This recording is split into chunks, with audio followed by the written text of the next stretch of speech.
Biden attacked half of America, Trump's supporters, as, quote, garbage.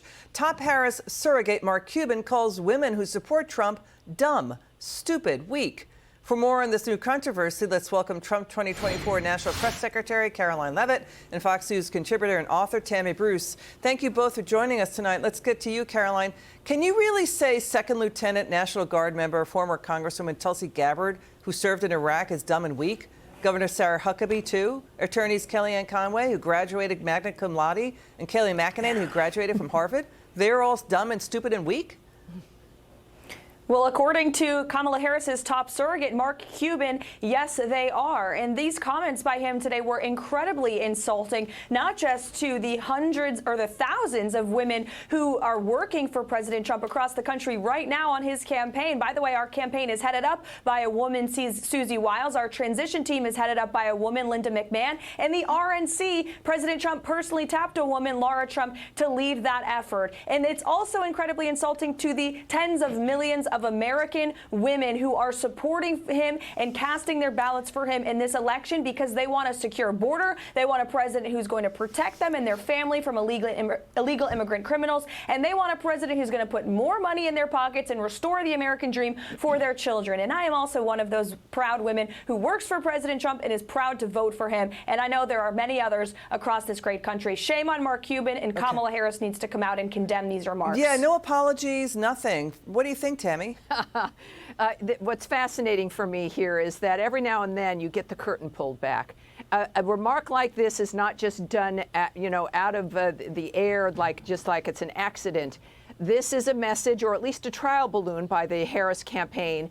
And what it is, my having come from the left, is their shock that women are doing their own thing. We are not conforming. We're not doing what we're told to do. And this is how they keep their own constituency in line, that you are going to be maligned if you don't do as you're told.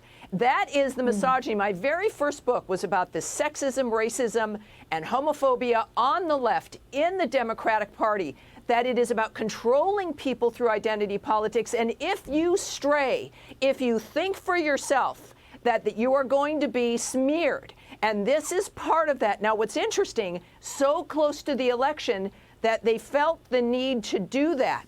The fact is that women are moving to Trump.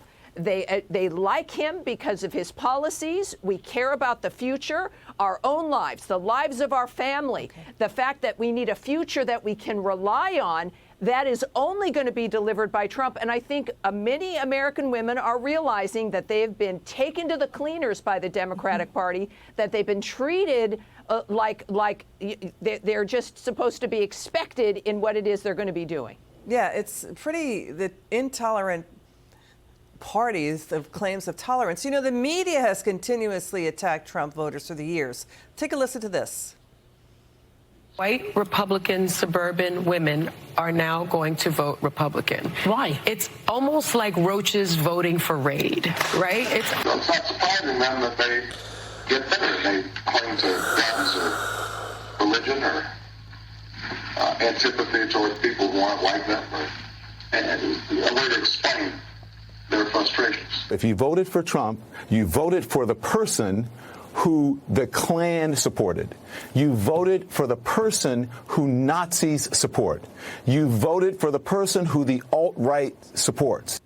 Okay, this is breathtakingly idiotic and remarkably absurd analysis, Karoline and Tammy.